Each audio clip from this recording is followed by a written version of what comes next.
الله الرحمن الرحيم كلنتي وعنا وناكسن كنا soo dhawaada barnaamij aan si gaar ah uga hadli doono maanta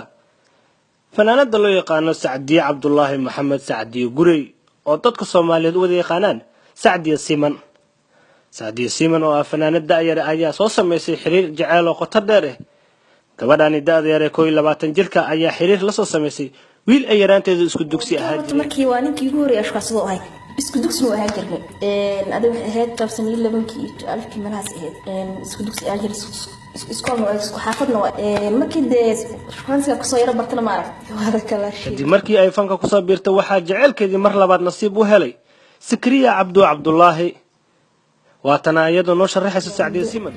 صاحبهن قربها هانتي ده هيتاي halka uu wiil baa Sikriya Cabdullaahi ayaa u ambaxay dhanka ay qurbaha wuxuu nasiib u helay in loo qaado heestii dhagax buur waatana Saadiya Siman oo ka sheekeynaysa qisada heestan sidee ku timid heestii dhagax buur xataa ka qaaday laakiin asaga dhagax buur ku dhashay taballe booskii wiilkii uu buuxinaya maadaama wiilkii uu sanfaan ahayn oo anina baasha lamaana way ku fiican tahay wiilka dhahay asagana inkastoo dhoofo dhulsha shay aad dhoole jacayl ku dhibaya de taballe ma dhulshii waa la joogay marka geesaas loo sameeyay wiil mid saaxiibahayn ayaha arago waxaan dhalaaday inagoo reerdisno dhulkii aan ku dhalaniyo dhagax burdagno ku dhamino xaajada fanaanada da'deeda Saadiya Siman ayaa dhigata jaamacadda loo yaqaan Daarusalaam ee ku taala magaalada Muqdisho Saadiya Siman ayaa ku soo gashay fanka heesteedii ugu horeysay ee Ebermiya oo u dhiibay wariyaha weyn ee loo yaqaan Daahir Cabdulla Calaso oo Ebermiya wixii abeernani la janaynay Ebermiya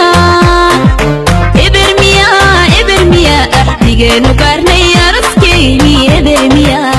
Cabdullaahi iyo fanaanada Saadiya Siman ayaa meherkooda ka dhacay wadanka Kenya caasimadiisa Nairobi halka arooskooda ka dhacay magaalada Muqdisho caasimada dalka Soomaaliya ugu dambeyntii Sikriya Cabdullaahi ayaa nasiib u yeeshay inay noqoto ooridiisa gabadha loo yaqaan Saadiya Siman waxaan leeyahay anigoo ah Shaafici Maxamuud Shaafici Loof oo barnaamijkan isku soo dabariday gurkiina guri qeer gurigiina guri nagi waa masar dhibaato oo liiga tagay sida iyo nabadgelyo شافتي وفاتها وين شغلوا شتائية دبلي ولا وشي يتمو وشفيعات بقى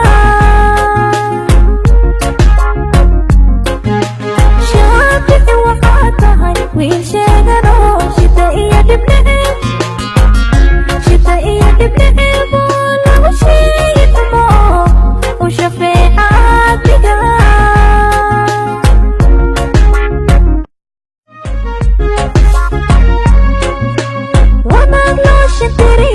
وحتى